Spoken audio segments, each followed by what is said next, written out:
The year is 3127. Humanity has reached for the stars, colonizing distant worlds and forging a new destiny among the cosmos. We built shimmering cities on planets bathed in the light of alien suns. We mined asteroids for precious resources and established trade routes that spanned light years. But our dreams of a golden age would soon be consumed by an unspeakable terror from the darkest corners of the galaxy. The first encounters were mere whispers, rumors from the edge of charted space. Stories of entire colonies vanishing overnight, leaving behind only eerie silence and the ghostly remnants of once thriving settlements.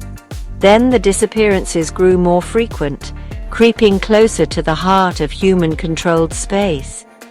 Fear, like a virus, began to spread through the star lanes, whispering of an unseen enemy that consumed worlds whole. We were not alone in the universe, and what we found lurking in the void was far more terrifying than our wildest nightmares. They called them Wraiths, insubstantial beings of pure energy. They existed in a dimension just beyond our own, able to shift between realities at will. They were drawn to life, to the warmth of consciousness, and they fed upon it with insatiable hunger. Planets unfortunate enough to fall within their spectral grasp were drained of all life, their populations reduced to empty husks, their very essence devoured. But the true horror of the Wraiths lay not just in their power, but in their insidious nature. They were not content with simply destroying their victims. They sought to possess them, to twist their minds and bodies into instruments of their will. Those unfortunate souls who fell prey to the Wraiths' influence became hollow shells, their eyes glowing with an eerie, otherworldly light, their movements jerky and unnatural. They were puppets, dancing to a macabre tune, orchestrated by the unseen puppeteers lurking just beyond the veil of reality.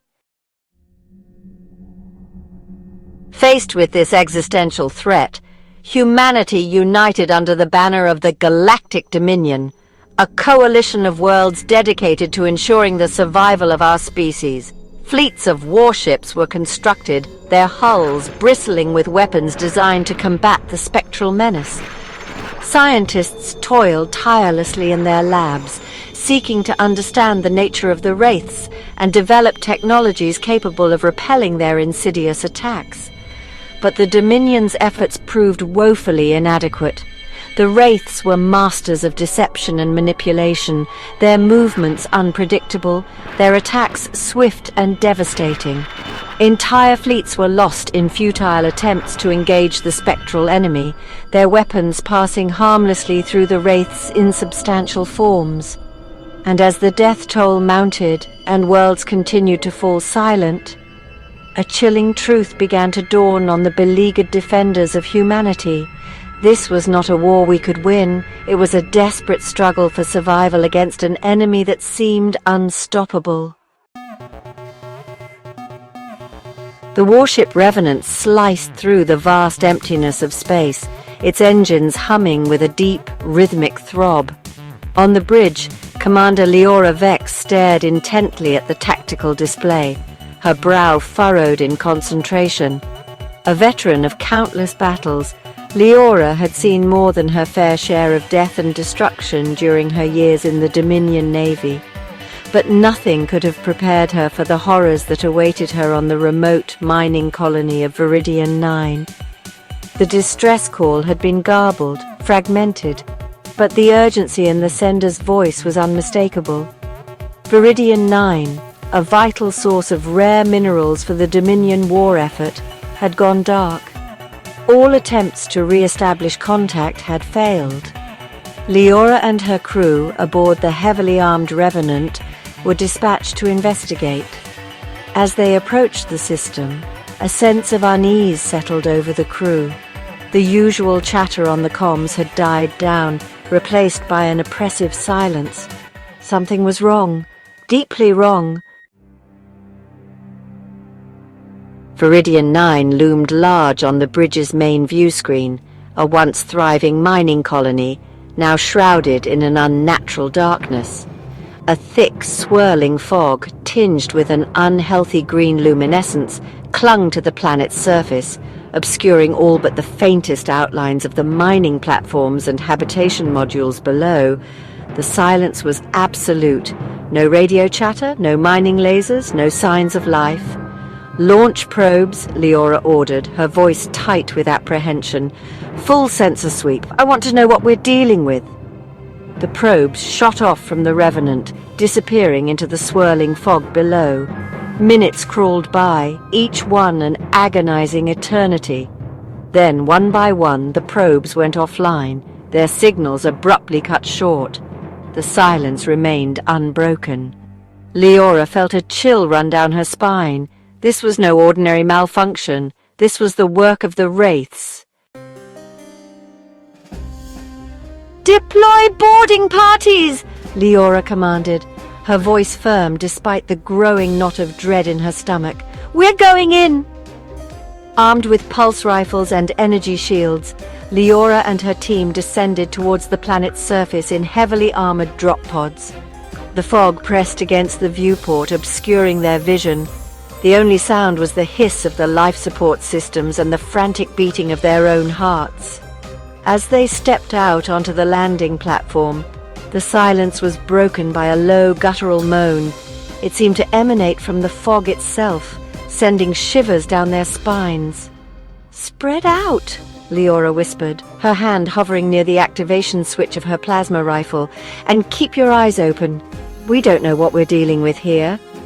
As they moved cautiously through the deserted corridors of the mining facility, they began to hear whispers.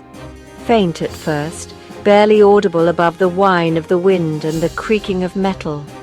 But as they ventured deeper into the heart of the facility, the whispers grew louder, more insistent.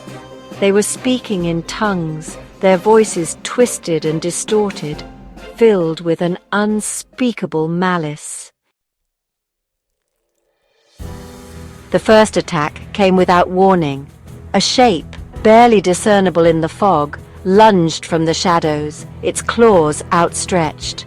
Liora reacted instinctively, firing a burst from her plasma rifle.